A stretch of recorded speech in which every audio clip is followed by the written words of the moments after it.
Radio Basildon, getting closer to you.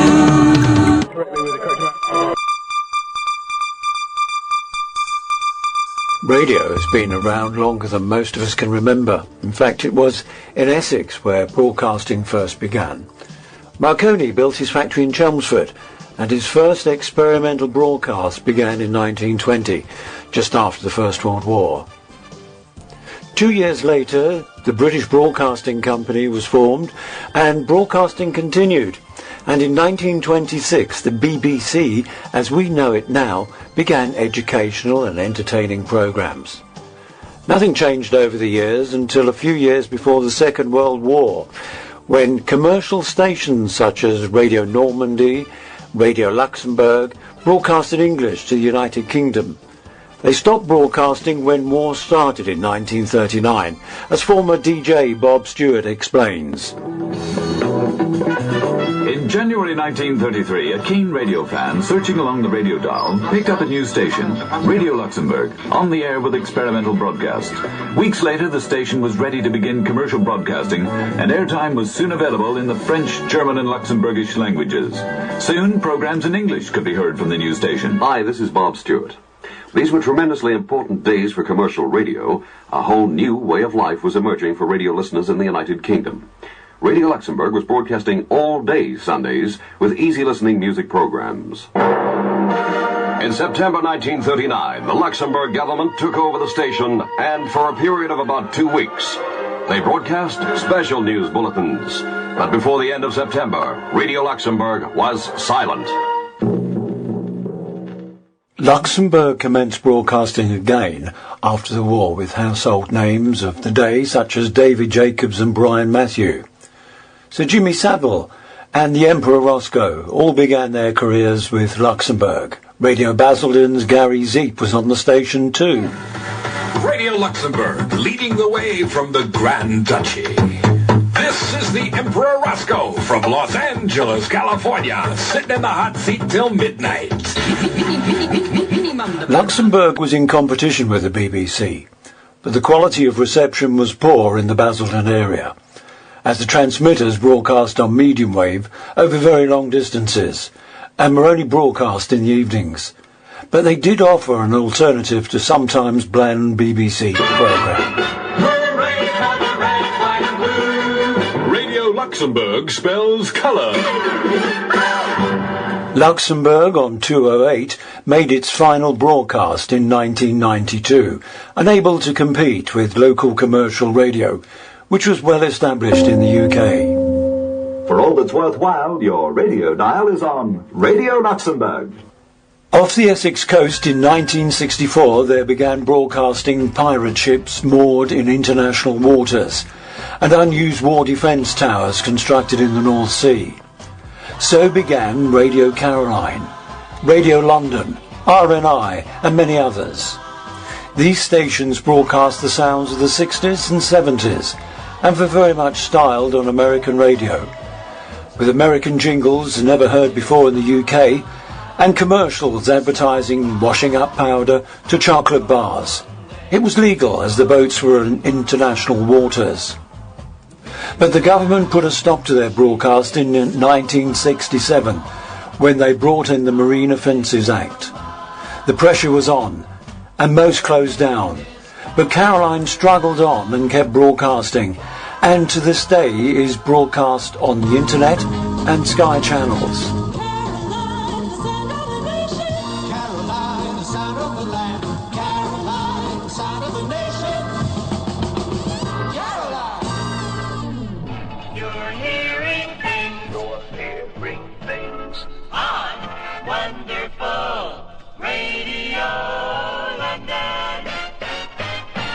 It was in 1978 that a lifelong radio enthusiast by the name of Clive Thomas, a former hospital radio founder at the London Whitechapel Hospital, moved to Basildon and landed himself the job of radio station manager of the newly formed Radio Basildon. From constructing the studios beneath Brook House to hiring the presenters, Clive single-handedly got the station on the air. As many of you remember the station, it was only on a cable system, which had been installed to every house belonging to the Basildon Development Corporation. So it was the beginning of a 6-year love affair with Basildon, and the listeners loved it. Radio Basildon. The station broadcast 7 days a week, from 7 in the morning with the breakfast show till 6 p.m, quite early by today's standards. The lunchtime phone-in programme had guests and callers from the town. I remember it was a busy 2 hours with the phones constantly on the go. Jeff Cullen, amongst others, presented the phone-in programme, as we can hear. And 10-year-olds do you know that go to bed at 7 o'clock in the evening on a Sunday? Not very many, I suspect. Well, I know many parents who wouldn't want their children to be out at 7 o'clock on a Sunday evening. Not even with the parents? Well, if they're with their parents, it's different, obviously. Right, I don't consider you've answered my question, but I'll let somebody else put a point to you after the break, which is coming up now. Radio Basildon was a cable-only station. It was eager to get a transmission licence, as Adam Lazarus explains. Hello, Adam Lazarus here. There's a lot of people who can't hear Radio Basildon. Some of them live in Vange, some in Kingswood, and of course many in Billericay and Wickford. But they all live in the Basildon district. Sometimes you can't hear Radio Basildon. When you're in bed, in the kitchen, the garden, the car. Wouldn't it be nice to sit in the sun this summer with the radio? And wouldn't it be easier to drive through town with the latest traffic news at your fingertips? The Home Office could make it all possible. But they need to know that's what you want. They've asked for your view. Let them have it. Write to the Home Secretary, William Whitelaw, House of Commons, Westminster, London SW1. Please write. Do it for us, because we're doing it for you. Being a community radio meant that the news team were always gathering local news items, often presented on air by Clive Thomas. Radio Basildon News. Wednesday, the 18th of March, Clive Thomas with your local news. Andy Pandy found a missing teenager on Barstable Roundabout in the early hours of yesterday morning. That's the code name of one of the Citizens Band radio users who spent much of the night searching for the boy. A spokesman for the CB enthusiasts says over 200 drivers were alerted by the illegal radio calls, and each of them set out in pursuit of the boy who'd been missing since tea time. The voice of Clive Thomas, who sadly died in 2010. Radio Basildon was out and about in the community. Here's Mike Jones and Gary Lincoln having fun at an outside broadcast in the town square on the station's 6th birthday. And Fatima Whitbread, she came to see us too. Who is the Chancellor of the Exchequer? Chancellor of the Exchequer. Don't give her any answers. Don't give her any clues. Who is it? Nigel Lawson. That's it, Nigel Lawson. Completely unaided there. Who sang Don't It Make My Brown Eyes Blue? Gale. Crystal Gale. Crystal Gale, that's right, Crystal Gale. Gary. Right, this is simple. You'll know this one easily, right? What was number one before Stevie Wonder? Or who was number one before Stevie Wonder? Who's it by? No helping. Good George Lord. Michael, well done. Give her a nice big round of applause. She got that one right as well, that's it. Who sang A-E-I-O-U? Well, we've got 5 right as well. Let's give this young lady a large round of applause. Well done. If you come back, we'll give you a prize as well. Oh, she Thank you very much. She doesn't want it. Doesn't want the prize. Let me just remind you, before we go any further, tomorrow the Winter Safari Park and SeaWorld trip, we've still got a few tickets left. They're on sale with Ernie in a coloured jacket, wherever he is. There's only 10 left at the moment, perhaps it's a bit less than that now. £4 for adults, £2 for kids, and it leaves Basildon tomorrow. That includes a coach trip and admission. We've got a record next, haven't we? Have we? And then we're giving out the cake. Oh, it's Bob Marley. A bit to Bob Marley. Yeah. Bang it on, quick. Now then, ladies and gentlemen, boys and girls, gather round because we have, I said we had a very special surprise for you, and she has now arrived. I'd like to introduce you to world athlete, world superstar, Fatima Whitbread. Fatima comes from Chadwell, not too far away.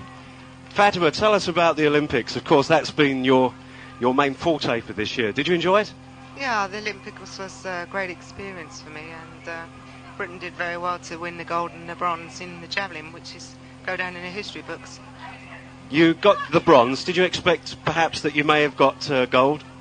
Well, I think it's fair to say that I trained very hard and hoping for the gold, but I shall continue till 1988 and hopefully do a clean sweep. Does this sound like Basildon? How well do you know the new town? Recognize the sounds of Basildon and win yourself a prize. Listen out and get into the sounds of Basildon. Breakfast, Monday to Friday. Coach and entrance to Windsor Safari Park for just £4? And the station never did get its transmitter. Chris Phillips was on air Sundays with his production team for religious programmes, and Sunday lunchtimes Adrian Seek could be seen and heard live at the old Towngate Theatre with the Sunday Arts programme. Here he is with his What's On Roundup, followed by the ever-popular Ted Elliott and his afternoon show. And we'll start the Wednesday roundup at the Towngate, where tonight Richard Baker makes an appearance, talking on stage about his musical reminiscences and no doubt playing some music as well. Tickets are just £2. Tomorrow night it's Movie Maker's 10 Best Amateur Films of 1980. It's presented by the Westcliff Cine Club and tickets are £85. That was you, Lee Tad. You didn't even sound like a Chinese person. Do you know what? I know how the Chinese people get their names. How do they? What they do, you see, Yeah. they get a handful of coins, Yeah. they throw them up in the air, Yeah. and they catch them on a tin plate. Do they? And when they come down, they go ting-tang, ping-pang, ting-tang. See you later. Yes, bye-bye. Bye. You're in for a lot of fun this summer if you go to Sabre Centre.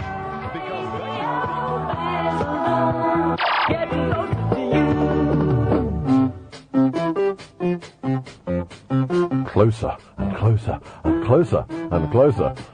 Hi, how are you today? Jolly good. 26 minutes to 4 o'clock.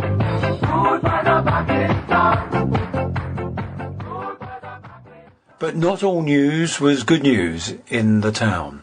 Chris Phillips brought the devastating news of over 1,000 new towners losing their jobs. And this is Chris Phillips with your local news. There's growing dismay in the town following the decision by photographic supplies giant Ilford's to close down manufacturing at their Basildon factory. Approaching 1,000 workers will lose their jobs as a result of the company's removal of its Essex operations to an expanded plant in Cheshire. Chris Phillips. Over the years, many big employers have left the town. Ford Radiators and Tractors, Rothmans, the cigarette makers, Carreras, STC, York, Marconi, Yardley and Ilford Films, all now sadly gone. With no transmitter and with no hope of obtaining one, and the opening of new local commercial stations, the community station was forced to close in late 1985.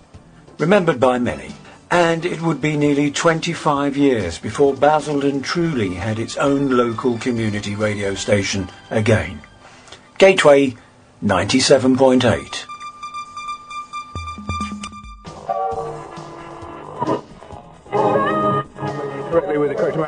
The history of radio in Basildon was written, produced and presented by Mike Barlow. Many thanks to my colleagues Ted Elliott and Mike Stevens at the station for their contributions to this programme.